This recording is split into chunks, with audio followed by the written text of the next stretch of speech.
जुवा आफूमाथि ल्याऊ। के अरे मेरो जुवा आफूमाथि ल्याऊ। मेरो जुवा आफूमाथि ल्याऊ। मेरो जुवा आफूमाथि ल्याऊ। जुवा भनेको के बुझ्छ जुवाले?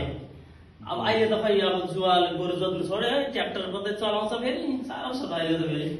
जुवा भनेको चाहिँ गोरु जोत्दाखेरि जुवा युज गर्छ बस्तीतिर।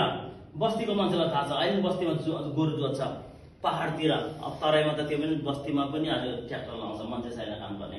जुवा यसरी के भन्छ? म तिमीलाई विश्राम दिन्छु, तिम्रो मौकामा म तिमीलाई विश्राम दिन्छु, शान्ति दिन्छु, आराम दिन्छु। मेरो जुवा तिमीलाई, मेरो जुवा के गर? ल्याऊ। मेरो जुवा, मेरो जुवा, मेरो जुवा। जुवा चाहिँ दुईटा। जुवा भनेको चाहिँ दुईटा गोरुले तान्छ। एउटा गोरुले तान्दैन है, दुईटा गोरु लाग्छ। अनि एउटा गोरु चाहिँ येशूमा छ, एउटा चाहिँ हामी हो। तिमीले मलाई तान्नु सक्दैन। मेरो जुवा चाहिँ तिमीमा ल्याऊ, तिमी र म भएर तानौँ भनेको क्या। आमेन, हालेलुया। अनि मेरो जुवा तिमीहरू ल्याऊ भनेको चाहिँ अब यो जुवा लैजाऊ तिमीहरू खुसी गर भनेको होइन। म एक साइडमा छु, तिमीहरू एक साइडमा आऊ, मेरो जुवा ल्याऊ, आऊ अब तिमी र म भएर गरौँ भनेको क्या। त्यस पछाडि साह्रो छ तर अब मेरो जुवा तिमी माथि ल्याऊ। अब तिमी तयार छौ? साह्रो छ, कठिन छ, मेरो जुवा भारी छ, खतरा छ, गरौँ छ, सक्दैन जुटुलले। के भनेको छ? मेरो जुवा आफूमाथि ल्याऊ र मसँग सिक। मसँग सिक। म त खतरा छु, म त एकदम निर्दयी छु। मेरो भारी पनि खतरा छ। मेरो जुवा त एकदम सिसौको काठको हो, सालको काठको हो, खतरा छ। के भन्यो? किनभने म विश्राम र कोमल हृदय। विश्राम भने विनम्र। विनम्र। त्यसो भने त्यसो मात्रै भनेछ, म त विनम्र र कोमल हृदयको छु। वाउ, म कोमल, सबै भन्छ कोमल, कोमल हृदयको छु, मतलब दयालु छु म त। त्यस पछाडि अनि तिमीहरूले आफ्ना आत्मामा विश्राम पाउने। त्यहाँदेखि तिमीहरूको आत्मामा के पाउनेछ? विश्राम पाउनेछ। त्यहाँदेखि तिमीले जिउनेछ।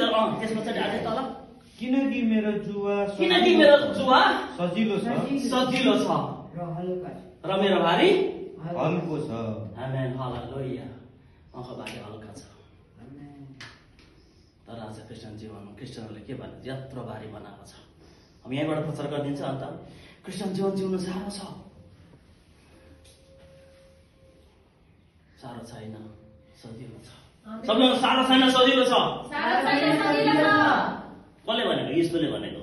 पास्टर दिलीप लामाले भनेको होइन फेरि।